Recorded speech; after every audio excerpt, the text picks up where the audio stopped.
नमस्कार साथियों, कैसे हैं आप सब। आज के इस वीडियो में हम बहुत से सामान्य से एक टॉपिक पे बात करने वाले हैं जिसका नाम है कैपिटलिज्म। आपने कभी ना कभी कैपिटलिज्म या पूंजीवाद का नाम तो सुना ही होगा। आज के इस वीडियो में हम उसी को समझने वाले हैं। तो अगर हम बात करें कैपिटलिज्म की, तो कैपिटलिज्म एक ऐसी विचारधारा है जो ये बताती है कि जो इकॉनमी का मीन्स ऑफ प्रोडक्शन है, अलग अलग प्रोडक्शन के जो सोर्सेस हैं, जैसे कि हम एग्रीकल्चर की बात करें, हम इंडस्ट्री की बात करें, तो इन सभी पर प्राइवेट प्लेयर का कंट्रोल होगा। ठीक, तो इस आधार पे, कैपिटलिज्म की इस आइडियोलॉजी के आधार पे दुनिया में कई सारे देश हैं जो अपने आप को कैपिटलिस्ट इकॉनमी बताते हैं। उनकी इकॉनमी को हम कैपिटलिस्ट इकॉनमी कहते हैं। तो क्या दुनिया में सिर्फ कैपिटलिस्ट इकॉनमी ही अवेलेबल है या उसका कोई और ऑप्शन अवेलेबल है? यस, उसके और कई ऑप्शन अवेलेबल हैं। क्या ऑप्शन है? अगर हम मीन्स ऑफ प्रोडक्शन के बेसिस पे बात करें तो दुनिया में टोटल 3 तरह की इकॉनमी पाई जाती है। एक है कैपिटलिज्म, यानी कि उस इकॉनमी को हम कहेंगे कैपिटलिस्ट इकॉनमी। दूसरा है सोशलिस्ट इकॉनमी। सोशलिस्ट इकॉनमी एक ऐसी इकॉनमी होगा जहां पर मीन्स ऑफ प्रोडक्शन पे गवर्नमेंट का कंट्रोल होगा, लोगों का कंट्रोल होगा। ठीक, कैपिटलिज्म में या कैपिटलिस्ट इकॉनमी में मीन्स ऑफ प्रोडक्शन पे प्राइवेट प्लेयर या बिजनेसमैन, इंडस्ट्रियलिस्ट, इन सब का कंट्रोल होता है। सोशलिस्ट इकॉनमी में कंट्रोल जो होगा वो गवर्नमेंट का होगा। चूंकि गवर्नमेंट लोगों की है तो ओनरशिप गवर्नमेंट की कहें या फिर लोगों का कहें। तीसरा फॉर्म जो अवेलेबल है उसको हम कहते हैं मिक्स्ड इकॉनमी। ये एक ऐसा इकॉनमी है जिसमें प्राइवेट प्लेयर भी अवेलेबल होंगे और गवर्नमेंट भी होगी। मतलब कि मीन्स ऑफ प्रोडक्शन पर जो ओनरशिप होगा, कुछ मीन्स ऑफ प्रोडक्शन पे गवर्नमेंट का ओनरशिप होगा और कुछ पर प्राइवेट प्लेयर का ओनरशिप होगा। लेकिन जो प्राइवेट प्लेयर ओन कर रहे हैं जिन मीन्स ऑफ प्रोडक्शन पे, उनको गवर्नमेंट के द्वारा रेगुलेट किया जाएगा। कुछ बेसिक रूल और रेगुलेशन होंगे जिनसे उनको रेगुलेट किया जाएगा। उनको मानना होगा, जो प्राइवेट प्लेयर हैं उनको गवर्नमेंट का वो एक तरह से कहें रूल और रेगुलेशन जो भी है वो मानना पड़ेगा। ठीक, इंडिया इसका बहुत अच्छा एग्जाम्पल है मिक्स्ड इकॉनमी का। जैसे जब हम इंडिपेंडेंस आज़ादी के बाद जिस तरह की एक तरह से कहें, जिस तरह के रास्ते अपनाए गए इकॉनमी में, जिस तरह के स्टेप लिए गए, उसमें क्या था, कई तरह के प्राइवेट प्लेयर को इंडस्ट्री सेटअप करने की आज़ादी दी गई। वहीं पर सरकार ने भी कई तरह की गवर्नमेंट इंडस्ट्री सेटअप की, या फिर जैसे एक तरह से कहें कि कुछ मीन्स ऑफ प्रोडक्शन गवर्नमेंट के हाथ में रहा आज़ादी के बाद, अगर हम इंडिया की बात करें, और कुछ means of production private player के हाथ में सौंप दिया गया कि इन पर मतलब इन पर तुम्हारा कंट्रोल है, तुम प्रोड्यूस करो और इन चीज़ों को हम कंट्रोल करते हैं। तो मोटे तौर पे अगर हम बात करें मीन्स ऑफ प्रोडक्शन के बेसिस पे, तो एक जो प्राइवेट प्लेयर ओन करेंगे वो कैपिटलिज्म, दूसरा जो गवर्नमेंट या लोग ओन करेंगे वो है सोशलिज्म, और तीसरा जिसमें पार्शियल ओनरशिप गवर्नमेंट का होगा और पार्शियल ओनरशिप प्राइवेट प्लेयर का, वो होगा मिक्स्ड फॉर्म ऑफ इकोनॉमी या मिक्स्ड इकोनॉमी। तो आज के इस वीडियो में हम कैपिटलिस्ट इकोनॉमी की आइडियोलॉजी को समझने वाले हैं जिसको हम कहते हैं कैपिटलिज्म। तो टाइप्स ऑफ इकोनॉमी की बात करें तो दुनिया में मीन्स ऑफ प्रोडक्शन के बेसिस पे 3 तरह की इकोनॉमी पाई जाती है: कैपिटलिस्ट इकोनॉमी, सोशलिस्ट इकोनॉमी और मिक्स्ड इकोनॉमी। कैपिटलिज्म की अगर हम बात करें तो कैपिटलिज्म एक ऐसी आइडियोलॉजी है, कैपिटलिज्म एक ऐसी विचारधारा है जो ये बताती है कि मीन्स ऑफ प्रोडक्शन पे प्राइवेट प्लेयर का ओनरशिप होगा। अभी आप इतना ही समझिए, जैसे आगे हम वीडियो में बढ़ेंगे वैसे आपको और कई सारी चीज़ें समझ में आएंगी कि कैपिटलिज्म के और क्या क्या डायमेंशन है, क्या क्या फीचर हैं। मोटे तौर पे आप इतना समझ सकते हैं कि मीन्स ऑफ प्रोडक्शन पे जैसे एग्रीकल्चर से कई तरह के क्रॉप, कई तरह के ग्रेन का प्रोडक्शन होता है। इंडस्ट्री से कई तरह के जैसे ब्रेड का या क्लॉथ का या और कई तरह की चीज़ों का, कंज्यूमर गुड का प्रोडक्शन होता है। तो एग्रीकल्चर यानी कि लैंड पर या फिर इंडस्ट्री पर, इन सारी चीजों पर अगर प्राइवेट प्लेयर का ओनरशिप है तो हम उसको उस तरह की इकोनॉमी को कहेंगे कैपिटलिस्ट इकोनॉमी। और इस इकोनॉमी इस इकॉनमी का जो बेस है, जिस आइडियोलॉजी पर ये इकॉनमी सेटअप हुई है, उसको हम कैपिटलिज्म कहेंगे। आगे है इवोल्यूशन। क्या इतिहास रहा है कैपिटलिज्म का, इसको समझने के लिए आपने कभी ना कभी पुनर्जागरण यानी कि रेनेसा का नाम सुना होगा। उसके पहले अगर हम कुछ साल पहले की बात करें, रेनेसा के कुछ दशक पहले की, तो मेनली जो यूरोपियन कंट्रीज थे वहाँ पर जो इकॉनमी का बेसिस था वो एग्रीकल्चर था, इसीलिए उनको हम एग्रेरियन इकॉनमी कहते थे। उस एग्रेरियन इकॉनमी में लैंड के बड़े बड़े टुकड़े जो होते थे वो कुछ लोगों के हाथ में, एक तरह से कहें उन पर ओनरशिप कुछ लोगों का रहता था। उनको हम फ्यूडल लॉर्ड्स बोलते हैं। जो फ्यूडल लॉर्ड्स थे वो जमीन के बड़े बड़े टुकड़ों पर उनका कंट्रोल रहता था और उन पर खेती करते थे। कुछ एक तरह से कहें किसान या मजदूर वो लोग खेती करते थे, वो सब फसल उगाते थे और जब प्रोडक्शन होता था तो उसका कुछ पार्ट उनको दे दिया जाता था और बाकी फ्यूडल लॉर्ड्स खुद रख लेते थे। लेकिन जब रेनेसा, उसके बाद में जब रेनेसा का आगमन होता है, कई तरह की साइंटिफिक इन्वेंशन होने लगते हैं, कई तरह की और एक तरह से कहें कि जैसे कि साइंटिफिक इन्वेंशन जब होते हैं कई तरह की, तो कई तरह की मशीनें बनती हैं, इंजन बनते हैं, तो उसके बेसिस पे नए नए फैक्ट्री, नए नए इंडस्ट्री सेटअप होने शुरू हो जाते हैं। रेनेसा के पहले जो लेबर क्लास था सोसाइटी का, उसके पास और कोई ऑप्शन नहीं था। एक तरह से कहें जॉब का और कोई ऑप्शन नहीं था, सिर्फ एक ऑप्शन था, जाओ उन फ्यूडल लॉर्ड्स की जो एक तरह से कहें कि उनकी ज़मीन है उन पर खेती करो और प्रोडक्शन जब होगा तो उसका कुछ पार्ट तुमको मिल जाएगा। लेकिन रेनेसा के आने के बाद जब नई नई फैक्ट्री, इंडस्ट्री ये सब सेटअप होने लगी, तो वो उनके खेत में काम करने के बजाय वो इंडस्ट्री में एक तरह से कहें काम करने जाने लगे। ठीक, होता कुछ यूँ है कि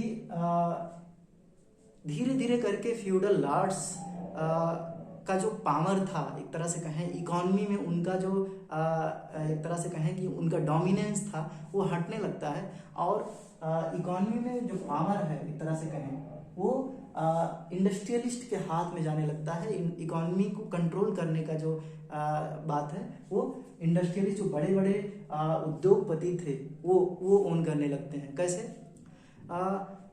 शुरू में जब इकॉनमी एग्रीकल्चरल था तो बेसिस जो था इकॉनमी का वो एग्रीकल्चर था और उसको ओन किया जा रहा था फ्यूडल लॉर्ड्स के द्वारा, तो इन्फ्लुएंस उनका इकॉनमी में ज़्यादा था। लेकिन बाद में जब इंडस्ट्री सेटअप होने लगी और कई तरह के और चीज़ें आने लगी मार्केट में, तो एग्रीकल्चर का उतना डिमांड नहीं रह गया। हालांकि अभी भी डिमांड था, क्योंकि बिना खाने पीने की चीज़ों के ना तो इंडस्ट्री, मतलब जैसे मान लो कि गेहूं अगर नहीं प्रोड्यूस किया जा रहा है तो ब्रेड कैसे बनेगा। तो एग्रीकल्चर का डिमांड था, बट उनका इन्फ्लुएंस काफ़ी ज़्यादा घट गया था। तो पूरे मार्केट में डोमिनेंस हो गया था इंडस्ट्रियलिस्ट का या प्राइवेट प्लेयर का। जो बुर्जुआ एक तरह से कहें कि जो उस समय की सोसाइटी में दो तरह के लोग पाए जाते थे, एक बुर्जुआ और एक प्रोलिटेरिएट। तो जो वर्कर थे वो उनको प्रोलिटेरिएट समझा जाता था और जो एक तरह से कहें इलीट क्लास था, रिच था, उसको बुर्जुआ। तो ये कई तरह से जो वर्कर थे फैक्ट्री के, इंडस्ट्री के, उनका एक्सप्लॉयटेशन करना शुरू किए। कैसे? पहले उनसे 6 घंटे काम करवाया जाता था। जब चीज़ों का डिमांड बढ़ने लगा तो वो 6 के बजाय 8 घंटे काम करवाने लगे, 8 के बजाय 10 घंटे काम करवाने लगे। लेकिन इस तरह से जो टाइम बढ़ रहा था, उनके वर्किंग आवर्स बढ़ रहे थे, उस हिसाब से उनके बेस यानी कि वेतन नहीं बढ़ाए जा रहे थे, तो उनको घंटों घंटा मिलों में काम करना पड़ रहा था। तो इस समय आगमन होता है एक बहुत बड़े थिंकर का, जो इकॉनमी को बूस्ट कैसे किया जाए इस पर अपना विचार देता है। उनका नाम है एडम स्मिथ। 1723 में इनका जन्म होता है।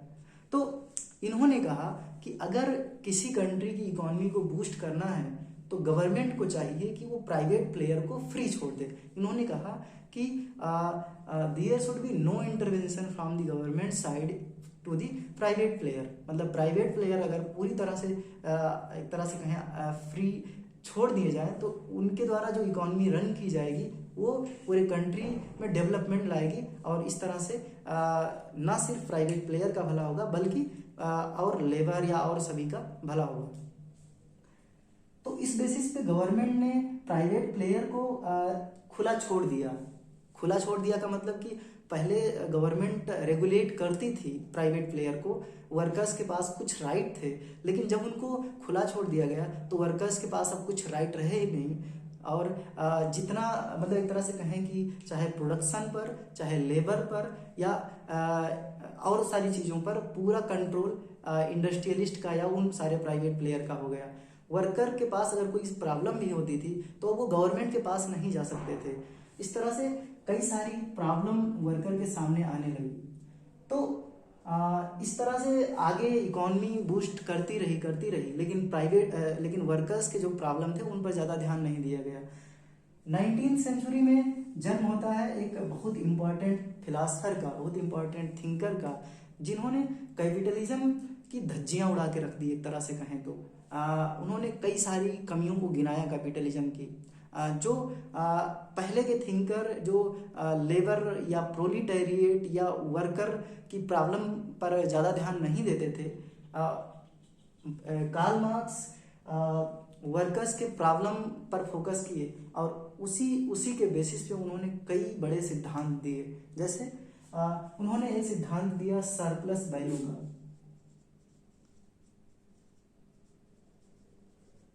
उन्होंने कहा कि जो प्रोडक्शन से प्रॉफिट होता है, ठीक, जैसे मान लो कि एक इंडस्ट्री एक दिन में 100 यूनिट ब्रेड बनाती है, ठीक, इस 100 यूनिट के प्रोडक्शन पर जो वर्कर्स को बेच दिया जाता है, मान लो कि 100 रुपीज़ दिया जा रहा है एक दिन का।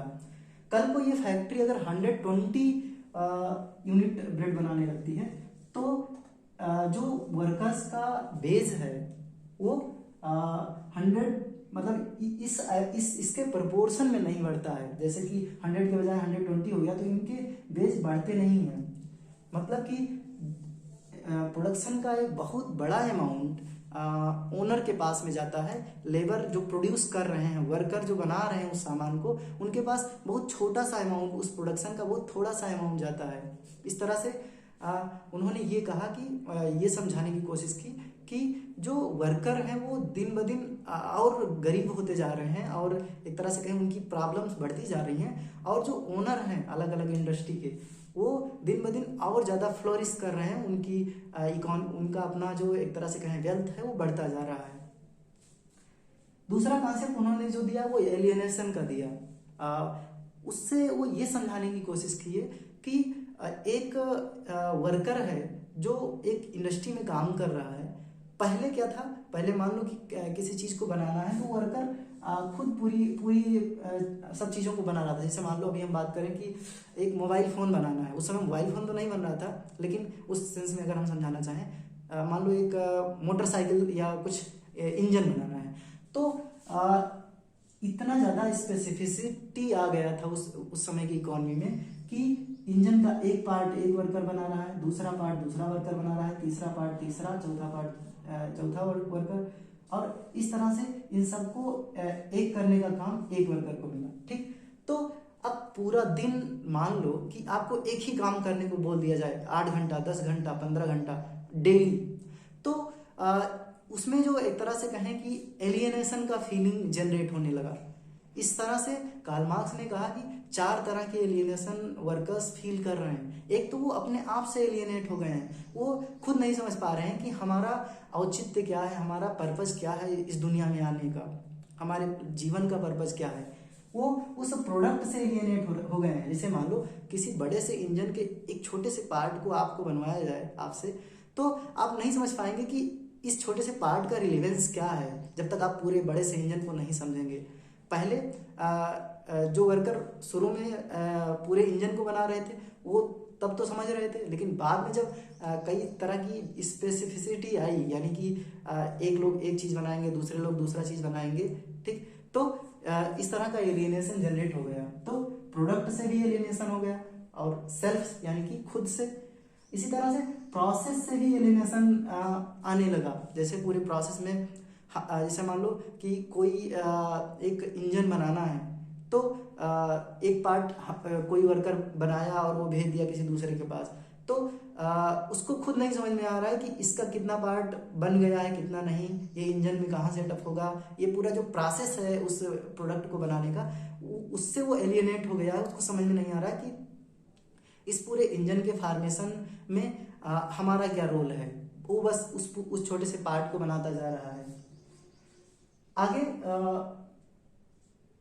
वो पूरी सोसाइटी से भी एलियनेट हो गया है। मतलब कि वो सुबह अपना सोकर उठता है, उसके बाद में फिर चला जाता है फैक्ट्री में, दिन भर काम करता है, रात को आता है, खाना खा के सो जाता है। उसके पूरे लाइफ में यही इतना चल रहा है। सोचिए, तो वो पूरी सोसाइटी से भी एलियनेट फील कर रहा है। इस तरह की प्रॉब्लम कार्ल मार्क्स के द्वारा बताई गई। तो क्या एडम स्मिथ की आइडियोलॉजी प्रिवेल कर रही थी इस समय या कार्ल मार्क्स की? इन दोनों में कुछ कमियां भी थी या नहीं, ये समझने की कोशिश करते हैं। एडम स्मिथ ने कहा कि सरकार को चाहिए कि वो जो इंडस्ट्री है उसको खुला छोड़ दे, उस पर रेगुलेशन ना करे। कार्ल मार्क्स ने कहा कि जो वर्कर है ये मीन्स ऑफ प्रोडक्शन पे जब तक इनका ओनरशिप नहीं होगा तब तक इनका कुछ भी भला होने वाला नहीं है। तो इसके लिए इन्होंने एक उपाय सुझाया कि दुनिया के जितने लेबर क्लास हैं, जितने वर्कर हैं, वो यूनाइट हो जाओ और वो एक रिवोल्ट करें बुर्जुआ सोसाइटी के अगेंस्ट में, और उनको हटा करके, आई मीन स्टेट के अगेंस्ट में, उनको हटा करके और उन पर अपना कंट्रोल कर लें। मतलब कि स्टेट को हटा करके, और जब प्रोलिटेरिएट उस मीन्स ऑफ प्रोडक्शन पे अपना कंट्रोल करेंगे तब जाके वो अपने हित की सोच सकते हैं। अदरवाइज एक लेबर अपने हित की बात कैसे करेगा जब तक मीन्स ऑफ प्रोडक्शन पे उसका अपना अधिकार नहीं है। तो एडम स्मिथ की आइडियोलॉजी 1902 और उसके 1902 में बहुत बड़ा घटना घटता है। अमेरिका में तीन बड़ी स्टील कंपनियां एक दूसरे में मर्ज हो जाती हैं और एक बड़ी कंपनी बनती है। कुछ समय बाद में अमेरिका की वो जो छोटी कंपनियां थी वो भी मर्ज हो जाती हैं उसी में। तो पूरी स्टील प्रोडक्शन में उस कंपनी का डोमिनेंस हो जाता है, मोनोपोली हो जाता है। एडम स्मिथ ने कहा था कि गवर्नमेंट अगर खुला छोड़ दे प्राइवेट प्लेयर को प्रोडक्शन के लिए, तो मार्केट में एक इनविजिबल हैंड पाया जाता है जो अपने आप को मैनेज कर लेगा। मतलब कि एक तरह से कहें कि वहाँ पर कोई मोनोपोली जनरेट नहीं होगी। यहाँ पर एडम स्मिथ फेल होते हुए दिखाई देने लगे, क्योंकि कई बड़ी बड़ी कंपनियां एक दूसरे में मर्ज हुई जब, तो उनका पूरी प्रोडक्शन में मोनोपोली हो गया। अब वो खुद जितना प्राइस चाहे उतना तय कर सकते थे और कंज्यूमर के पास कोई और ऑप्शन नहीं था कि वो और कहीं जाए, किसी दूसरे एक तरह से कहें कि दूसरे इंडस्ट्रियलिस्ट के पास में या दूसरे व्यापारी के पास में स्टील को खरीदने के लिए। 1929 में एक घटना घटता है, ग्रेट डिप्रेशन। अमेरिका में जो एक तरह से कहें न्यूयॉर्क स्टॉक एक्सचेंज था वो कोलैप्स होने लगता है। इसकी कहानी अगर आप समझना चाहें तो वर्ल्ड वार 1 के बाद में यूरोप की ज़्यादातर इकोनॉमी कोलैप्स कर गई। एक तरह से कोलैप्स नहीं लेकिन डिक्लाइन कर गई, ये समझिए आप।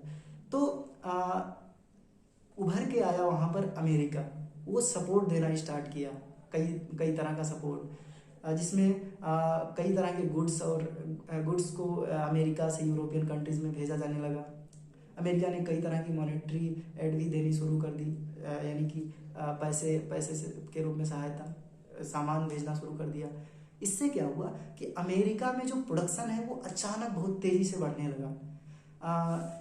इस तरह से स्टॉक एक्सचेंज बहुत तेजी से ग्रो किया, यानी कई तरह की इंडस्ट्री सेटअप हुई और उसमें लोगों ने भारी मात्रा में शेयर खरीदा, तो स्टॉक एक्सचेंज काफ़ी तेजी से बढ़ने लगा। लेकिन कुछ साल बाद जब यूरोपियन कंट्री की इकोनॉमी धीरे धीरे सुधरने लगी, तो वो गुड्स जो पहले डिमांड कर रहे थे वो अब खुद जनरेट करने लगे, और इस तरह से अब उन्हें अमेरिका में बने हुए सामान को खरीदने की कोई ज़रूरत नहीं थी। इस तरह से अमेरिका में जो सामान भारी मात्रा में बन रहा था इंडस्ट्री में, अब उसका ज़्यादा डिमांड रह नहीं गया था, और फिर भी वो एक तरह से कहें कि प्रोडक्शन करते जा रहे थे। तो एक तरह से कहें कि प्रोडक्शन ज़्यादा हो रहा है, डिमांड है नहीं कुछ, तो प्राइसेस अचानक से फॉल करने लगे। जैसे मान लो कि लगभग 100 यूनिट किसी सामान का बन के तैयार है और 1 यूनिट भी कोई खरीदने वाला नहीं है, तो क्या होगा? पहले अगर 1000 उस सामान का दाम था तो कहेंगे 500 में ही ले जाओ, जब कोई नहीं खरीदने वाला है। तो इस तरह से प्राइसेस फॉल करने लगे और जो लोग थे जो पहले शेयर लगाए थे इंडस्ट्री में यानी स्टॉक एक्सचेंज में, वो अब अपनी शेयर को वापस लेने लगे। इस तरह से पूरा जो एक तरह से कहें कि स्टॉक एक्सचेंज है वो कोलैप्स कर गए। तो यहाँ पर उभर के आते हैं बहुत इंपॉर्टेंट थिंकर जिनका नाम है जॉन मेनार्ड कीन्स। इन्होंने कहा कि एडम स्मिथ जो बोल रहे थे कि गवर्नमेंट को चाहिए कि वो इंटरवीन ना करे मार्केट में, वो ठीक चीज़ नहीं है। पीरियोडिक लेवल पे गवर्नमेंट को कभी कभी इंटरवीन करना चाहिए, एक पीरियोडिक टाइम, एक खास टाइम पीरियड में। इसके लिए उन्होंने कुछ उपाय सुझाए। क्या उपाय सुझाए? उन्होंने कहा कि गवर्नमेंट प्राइवेट प्लेयर को रेगुलेट करे, टाइम टाइम पे इंटरवीन करे, और जो छोटे प्लेयर हैं मार्केट में, जो छोटे प्लेयर हैं उनको सब्सिडी भी प्रोवाइड करे गवर्नमेंट, ताकि वो compete कर सके बड़े प्लेयर के साथ में। और जो बड़े प्लेयर हैं उनसे ये टैक्सेशन के थ्रू गवर्नमेंट टैक्स उन पर टैक्स इम्पोज करे और उनसे कुछ अमाउंट एक्सेस करे और उसको डिस्ट्रीब्यूट करे सब्सिडी के रूप में जो छोटे प्लेयर हैं उनको। उनके इस आइडिया के बेसिस पे और कुछ आइडिया को लेकर के अमेरिका में न्यू डील प्रोग्राम लाया गया, जिसमें गवर्नमेंट काफ़ी ज़्यादा मात्रा में इन्वेस्ट करने लगी मैन्युफैक्चरिंग सेक्टर में या और कई सेक्टर में। तो इस आधार पे अमेरिका की इकॉनमी फिर से 1935-36 के बाद में फिर से सुधरने लगी। तो ये पूरा हिस्ट्री था, एक तरह से कहें कि इवोल्यूशन था कैपिटलिज्म का। अगर हम इसको समराइज करना चाहें तो पहले मीन्स ऑफ प्रोडक्शन पे कुछ फ्यूडल लॉर्ड्स का कंट्रोल था, लेकिन जब रेनेसा आता है और इंडस्ट्री सेटअप होती हैं तो इकॉनमी का नेचर एग्रेरियन इकॉनमी ना रह के अब एक तरह से कहें इंडस्ट्रियल इकॉनमी बन जाता है। और उस इंडस्ट्रियल इकॉनमी को ओन किया जाता है। एक तरह से समझिए कि इंडस्ट्री को ओन किया जा रहा है बुर्जुआ सोसाइटी के द्वारा या बुर्जुआ क्लास के द्वारा। तो अब ओनरशिप फ्यूडल लॉर्ड से हट के बुर्जुआ क्लास के पास चला जाता है, इकॉनमी का नेचर चेंज हो जाता है। और इसके बाद में हमने देखा कि किस तरह से उस इंडस्ट्रियल इकॉनमी में लेबर क्लास की हालत काफ़ी ख़राब थी। और उसके बाद में हमने देखा कि एडम स्मिथ की आइडियोलॉजी पे जो नो इंटरवेंशन का कॉन्सेप्ट था कि इकॉनमी को अगर फ्लोरिश कराना है तो गवर्नमेंट को इंटरवीन नहीं करना चाहिए, वो फेल होता हुआ दिखाई दिया 1902 के आसपास। और उसके बाद हम समझे कि किस तरह से स्टॉक एक्सचेंज कोलैप्स करता है और गवर्नमेंट पार्शियल इंटरवेंशन के कॉन्सेप्ट को अपनाते हुए फिर से इकॉनमी को सुधारती है। तो ये है। अब हम समझने की कोशिश करते हैं कि कैपिटलिस्ट इकॉनमी में या कैपिटलिज्म का फीचर क्या है। अगर हम फीचर की बात करें कैपिटलिज्म के तो इसमें प्राइवेट असेट एक बहुत इम्पॉर्टेंट कॉन्सेप्ट है। प्राइवेट असेट मतलब प्राइवेट प्रॉपर्टी, जो भी प्रॉपर्टी होगी वो गवर्नमेंट नहीं ओन करेगी बल्कि वो प्राइवेट प्लेयर ओन करेंगे। दूसरा, फ्रीडम ऑफ कंज्यूमर। कैपिटलिज्म में कंज्यूमर के पास बहुत फ्रीडम होता है। जैसे आप चॉकलेट खाना पसंद करते हो अगर, तो आपके पास कई ऑप्शन है, कई तरह के चॉकलेट अवेलेबल हैं, एक ही फ्लेवर में कई तरह के चॉकलेट अवेलेबल हैं। या फिर आप मोटरसाइकिल चलाना पसंद कर रहे हैं, मोटरसाइकिल लेना चाह रहे हैं, तो आपको कई तरह की मोटरसाइकिल अवेलेबल है मार्केट में, ठीक। तो यहाँ पर कंज्यूमर के पास एक तरह से चॉइस का ऑप्शन बहुत ज़्यादा होता है, फ्रीडम होता है। और आगे है प्राइस मैकेनिज्म। कैपिटलिज्म का अपना एक कॉन्सेप्ट, अपना एक नेचर ये है, फीचर ये है कि इसमें प्राइस मार्केट खुद बैलेंस कर लेता है प्राइस को। हालांकि ये हमेशा नहीं होता है। जैसे हम 1902 में अमेरिका का कॉन्सेप्ट समझे कि मोनोपोली जनरेट हुआ, जब इंडस्ट्री मर्ज कर गई तो मोनोपोली से प्राइस अचानक से बढ़ गया, ठीक। तो ज़्यादातर केसेस में जो कैपिटलिस्ट इकॉनमी है उन इकॉनमी में प्राइस गवर्नमेंट को नहीं सेट करना होता है, प्राइस खुद ब खुद सेट हो जाती है। जैसे मान लो कि ये एक मार्कर है, अब इस मार्कर को कोई खरीदने वाला नहीं है, तो सिंपल सी बात है इसका दाम घट जाएगा। लेकिन इसी मार्कर को ढेर सारे लोग, मान लो कि एक ही मार्कर अवेलेबल है और ढेर सारे लोग खरीदने वाले हैं, तो इस मार्कर का दाम अपने आप बढ़ जाएगा। ठीक, जैसे हम इसको समझ सकते हैं कि दुनिया में जो गोल्ड है वो बहुत कम अवेलेबल है, बहुत ज़्यादा लोग हैं जो गोल्ड को परचेज करना चाहते हैं, तो इसका दाम काफ़ी ज़्यादा है। और वहीं पर अगर हम वीट की बात करें तो वीट काफ़ी ज़्यादा अवेलेबल है, उसको कम लोग खरीदने वाले हैं, तो वीट सस्ता है। खैर, तो प्राइस डिमांड और सप्लाई के आधार पे, क्या डिमांड है और क्या प्रोडक्शन यानी सप्लाई है, उस आधार पे प्राइस खुद ही एक तरह से कहें मार्केट खुद ही मैनेज करता है। कंपटीशन पाया जाता है इसमें। कंपटीशन जैसे कि मान लो एक इंडस्ट्री है जो ग्रीन कलर के मार्कर को बना रही है और एक कंपनी है जो रेड कलर के मार्कर को बना रही है, या मान लेते हैं कि दो कंपनियां हैं जो ग्रीन कलर के ही मार्कर को बना रही हैं।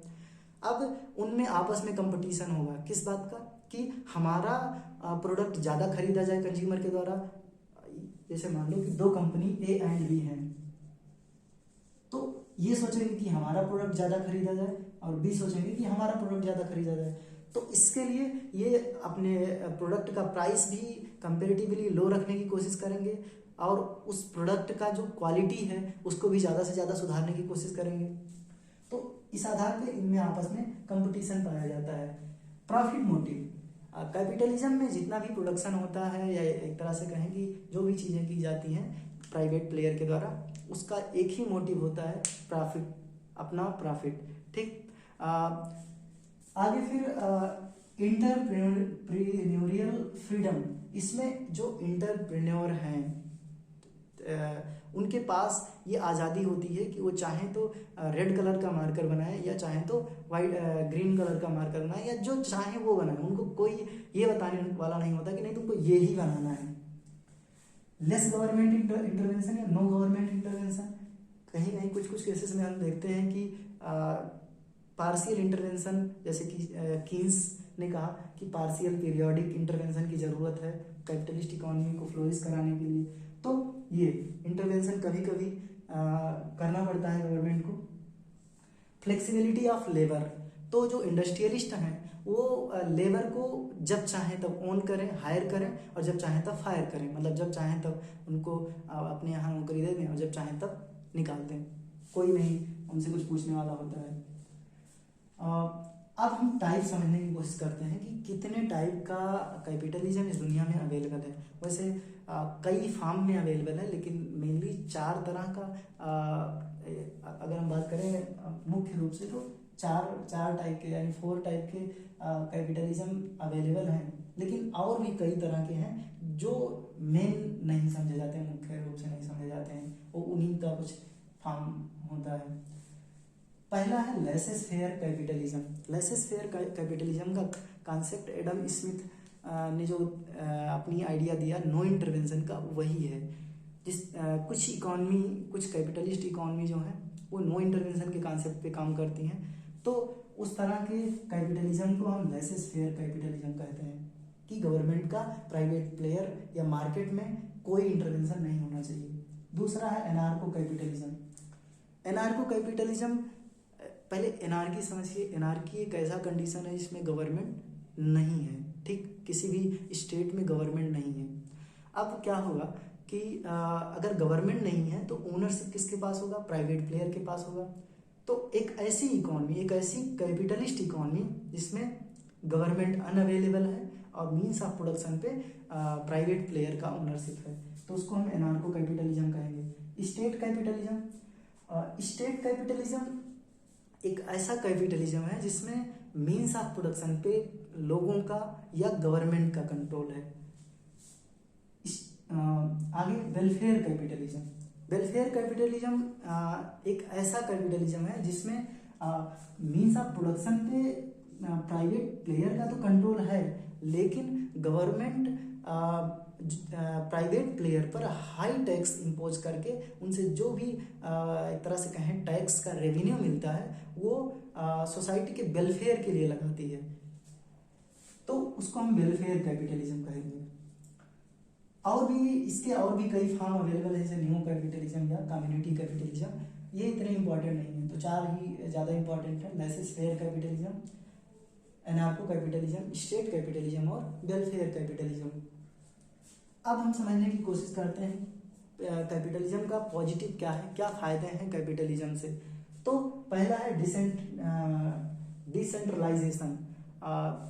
जब मीन्स ऑफ प्रोडक्शन को गवर्नमेंट के द्वारा ओन किया जाता है तो एक तरह से कहें कि वो सेंट्रलाइज्ड इकोनॉमी समझी जाती है, लेकिन जब मीन्स ऑफ प्रोडक्शन पर प्राइवेट प्लेयर ओन करते हैं तो इस तरह की इकोनॉमी को डिसेंट्रलाइज्ड इकोनॉमी कहते हैं। और इसका सबसे अच्छा बात यह है कि इसमें हाई ग्रोथ के चांसेस होते हैं, क्योंकि प्राइवेट प्लेयर अपने बेनिफिट के लिए काम करते हैं, तो वो ज़्यादा से ज़्यादा प्रोड्यूस करना, ज़्यादा से ज़्यादा बेचने की कोशिश करेंगे और इस तरह से इकोनॉमी बहुत तेज़ी से फ्लोरिश करती है। इसमें इनोवेशन के भी चांसेस ज़्यादा होते हैं, क्योंकि कम प्राइस में अच्छे से अच्छा क्वालिटी कैसे प्रोवाइड किया जाए कंज्यूमर को, ये प्राइवेट प्लेयर इसी होड़ में लगे रहते हैं, इसी कंपटीशन में लगे रहते हैं और इसीलिए कई तरह के इनोवेशन होते हैं। आगे ऑप्शन फॉर कंज्यूमर, कंज्यूमर के पास ऑप्शन बहुत ज़्यादा होता है कैपिटलिस्ट इकोनॉमी में, अभी ऊपर हम बताए। आगे है इम्प्रूव्ड लाइफ। कैपिटलिज्म में ढेर सारे कंज्यूमर गुड्स का फॉर्मेशन होता है, जैसे मान लो कि 500 साल पहले लोगों के पास फैन नहीं अवेलेबल रहे होंगे, अगर मान लो जो आज प्रेजेंट में कूलर, एसी, ये सारी चीज़ें अवेलेबल नहीं थी, तो लोगों का जीवन उतना आसान नहीं था। आज क्या है, एसी अवेलेबल है, कूलर अवेलेबल है, हीटर, गीजर, या तो ये सब क्यों अवेलेबल है, ये इनोवेशन से आए हैं। और ये इसमें कहीं ना कहीं कैपिटलिज्म का बहुत इंपॉर्टेंट रोल रहा है। इफिशियंसी बहुत इसमें मेंटेन होती है, क्योंकि जो प्रोडक्शन होता है वो डिमांड के आधार पे होता है। अगर किसी चीज़ का डिमांड नहीं है तो उसका प्रोडक्शन नहीं होने वाला है, क्योंकि वो चीज़ बिकेगी नहीं, और जो चीज़ बिकेगी नहीं उसका प्रोडक्शन क्या करेंगे करके। तो ये मतलब एक तरह से कहें इसकी एक पॉजिटिव फीचर ये है कि ये इफिशियंसी इसमें मेंटेन रहती है। ये किसी भी तरह के डिस्क्रिमिनेशन को डिस्करेज करने का काम करती है। जैसे मान लो कि कैपिटलिज्म में ये नहीं देखा जाता कि कंज्यूमर किस कास्ट का है, किस रिलीजन का है या किस रेस का है। कैपिटलिज्म कंज्यूमर को सिर्फ कंज्यूमर की नज़र से देखता है। कंज्यूमर किसी भी कास्ट का, किसी भी रिलीजन का, किसी भी रेस का, किसी भी सेक्स का हो सकता है। कैपिटलिज्म में कंज्यूमर सिर्फ कंज्यूमर होता है, उसके साथ और किसी भी तरह का डिस्क्रिमिनेशन नहीं होता। ऐसा नहीं होगा ना कि कोई एक हिंदू है तो उसको एक पार्टिकुलर, मान लो कि ये मार्कर ही उसको 10 रुपीज़ में मिल जाए, और कोई क्रिश्चियन है या इस्लाम है, मतलब मुस्लिम है, तो उसको 12 रुपये में मिले। ऐसा तो नहीं होता है, सबको बिना किसी डिस्क्रिमिनेशन के एक ही प्राइस में मिलता है। तो कैपिटलिज्म का सबसे इम्पोर्टेंट मतलब एक इम्पोर्टेंट पार्ट, एक इम्पोर्टेंट फीचर ये भी है कि ये किसी भी तरह का डिस्क्रिमिनेशन नहीं होने देता है। अब हम समझने की कोशिश करते हैं निगेटिव्स। क्या है निगेटिव? कई तरह की एक तरह से कहें कि डिसएडवांटेजेस हैं कैपिटलिज्म की। सबसे पहला इनइक्वलिटी, चूँकि इसमें प्रोडक्शन का एक लार्ज अमाउंट जो प्रॉफिट जनरेट हो रहा है उसको ओनर के द्वारा खुद रख लिया जाता है। जो सरप्लस वैल्यू है वो ओनर खुद अपने पास रख लेता है। लेबर क्लास को एक मिनिमल अमाउंट बेस के रूप में दे दिया जाता है और बाकी पूरा का पूरा पार्ट इंडस्ट्रियलिस्ट या बिजनेसमैन के द्वारा ओन किया जाता है। तो इस तरह से इस कॉन्सेप्ट के बेसिस पे कैपिटलिज्म को समझा जा सकता है कि कैपिटलिज्म में अमीर और अमीर बनता जाता है और गरीब और गरीब बनता जाता है। इसमें monopoly over product and consumer. Capitalism में प्रोडक्ट पे, कंज्यूमर पे, लेबर पे, हर किसी पर किसका डोमिनेंस, किसका मोनोपोली होता है? वो होता है जो ओन कर रहा है उस मीन्स ऑफ प्रोडक्शन को। वही बताएगा कि कितने घंटे काम करना है लेबर को, क्या बनेगा। और कंज्यूमर, कई बार कंज्यूमर पर भी तरह से कहें मोनोपोली आ जाता है। जैसे मान लो अगर जो लोग मार्कर बना रहे हैं या जो लोग किसी पार्टिकुलर, मान लो मोबाइल बनाया जा रहा है, अब वो एक कोई मोबाइल मान लो कि अप्पो है, ठीक है, अप्पो का कोई एक पीस है, ठीक, ये बनाना बंद कर दें जितने लोग हैं प्राइवेट प्लेयर, तो कंज्यूमर चाह कर भी इस प्रोडक्ट को नहीं खरीद पाएगा। तो इस तरह से कहते हैं कि कंज्यूमर पर भी इनकी मोनोपोली होती है। एक्सप्लॉयटेशन बहुत करते हैं ये नेचुरल रिसोर्सेज का। जैसे वो अपने प्राइवेट प्रॉफिट के लिए ज़्यादा से ज़्यादा कोशिश करते हैं। उनको ना तो इन्वायरमेंट की कोई फिक्र होती है और ना ही किसी और तरह की किसी चीज़ की। वो सिर्फ अपनी प्रॉफिट पर ही ध्यान लगाए रहते हैं। तो इस तरह से वो नेचुरल रिसोर्स को बहुत एक्सप्लॉइट करने की कोशिश करते हैं। कौन? इंडस्ट्रियलिस्ट, बिजनेसमैन, ये सब जिनका मीन्स ऑफ प्रोडक्शन पे कंट्रोल है। तो ये सोसाइटल डिस्ट्रक्शन भी बहुत ज़्यादा होता है। आपने कभी ना कभी तो सुना ही होगा कि पैसे से क्या नहीं मिल सकता है, सब कुछ मिल सकता है। तो सोसाइटी में कुछ ऐसे बॉन्डेज होते हैं जैसे फ्रेंडशिप या फिर कुछ काइंडनेस से कुछ बॉन्डेज बनते हैं, दया से, प्रेम से, दोस्ती से। तो कैपिटलिज्म का सबसे निगेटिव बात यह है, जैसे मान लो कि आपका एक दोस्त है, आप उसके घर पे जाते हैं, उसका बर्थडे है। आप अगर बहुत कुछ बड़ा गिफ्ट लेके जाएंगे तो वो समझेगा कि ये हमको बहुत ज़्यादा एक तरह से कहें हमारा बहुत अच्छा दोस्त है, हमारी बहुत फिक्र करता है ये वो। और आप कुछ भी ना लेके जाएं तो फिर कुछ वो सोचेगा कि इसको हमारी कोई परवाह नहीं है या इस तरह से। ठीक, तो कैपिटलिज्म में सारे रिलेशंस को कुछ इस तरह से डाइवर्ट, इस तरह से उसको डिस्टॉर्ट कर दिया जाता है कि सारी चीज़ें मनी के अराउंड ही घूमती हैं। उसमें ना तो किसी के इमोशंस का कोई मतलब रह जाता है, ना तो किसी के मतलब इन सारी चीज़ों का जो सोसाइटल वैल्यूज़ हैं उनका कोई मतलब नहीं रह जाता है। तो ये हो गया। ये डेमोक्रेटिक वैल्यू के लिए काफ़ी खतरनाक है। कैसे? जैसे मान लो कोई एक कंट्री है जिसमें कुछ इंडस्ट्रियलिस्ट बहुत ज़्यादा पावरफुल हैं, उनके पास बहुत ज़्यादा धन है। तो वो लॉबिंग करके कोशिश करते हैं कि जो वहाँ के रूलर हैं यानी कि गवर्नमेंट की जो हायर ऑफिसर्स हैं उनको इन्फ्लुएंस करने की कोशिश करते हैं। और इस तरह से इस तरह से जो डेमोक्रेटिक वैल्यूज़ हैं वो डिस्टार्ट होनी शुरू होती हैं। ठीक, तो ये कैपिटलिज्म डेमोक्रेटिक वैल्यू के लिए खतरनाक है, और खासकर ऐसे कंट्री में जहाँ की इकॉनमी भी डेवलपिंग इकॉनमी या अंडर डेवलप्ड इकॉनमी है। हालांकि एक बहुत एक्सेप्शनल एग्जांपल आप देख सकते हैं कि अमेरिकन इकॉनमी कैपिटलिस्ट इकॉनमी है और वहाँ पर डेमोक्रेसी को भी अच्छी तरीके से फॉलो किया जाता है। तो ऐसा इसलिए भी हो सकता है क्योंकि अमेरिका की जो इकॉनमी है वो डेवलप्ड इकॉनमी है। लास्ट में हम समझने की कोशिश करते हैं कि क्या ऑप्शन अवेलेबल है कैपिटलिज्म का। क्या कैपिटलिज्म के अलावा और कोई इकॉनमी का और कोई फॉर्म अवेलेबल है? यस, शुरू में हमने बताया जब हम इकॉनमी के टाइप बता रहे थे कि मीन्स ऑफ प्रोडक्शन के बेसिस पे 3 तरह की इकॉनमी है, कैपिटलिस्ट, सोशलिस्ट और मिक्स्ड इकॉनमी। इंडिया अपनी इंडिपेंडेंस के बाद में मिक्स्ड फॉर्म ऑफ इकॉनमी को अडॉप्ट किया।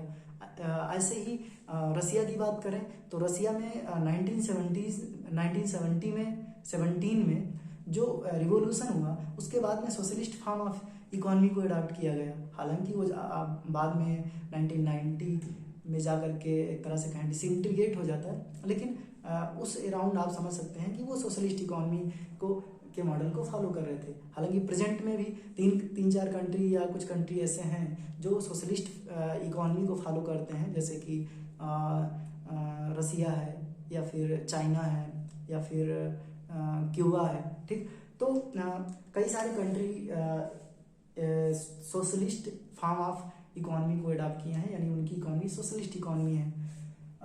कई सारे कंट्री हैं जो कैपिटलिस्ट इकॉनमी मॉडल को एक्सेप्ट किए हैं, और इंडिया जैसे भी कुछ देश हैं जो मिक्स्ड इकॉनमी को फॉलो करते हैं।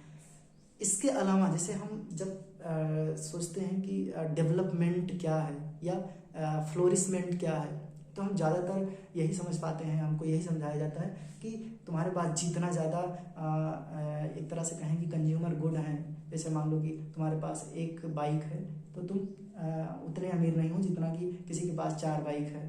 तुम्हारे पास एक 4 व्हीलर है तो तुम उतने अमीर नहीं हो जितना कि किसी के पास 10 4 व्हीलर है। तो जो डेवलपमेंट का कॉन्सेप्ट है, अगर हम डेवलपमेंट के नज़र से देखें तो डेवलपमेंट के कॉन्सेप्ट में हमको ज़्यादातर यही समझाया जाता है कि कैपिटलिज्म यानी कि कंज्यूमर गुड जितना है आपके पास उतना ही डेवलप्ड आप हैं। लेकिन ऐसा नहीं है।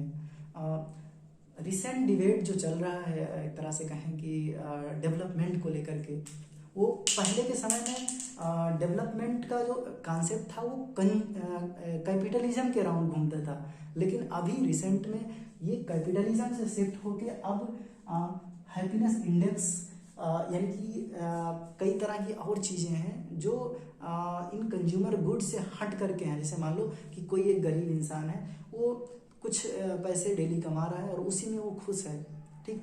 और कोई एक इंडस्ट्रियलिस्ट है जो बहुत अमीर है लेकिन वो खुश नहीं है।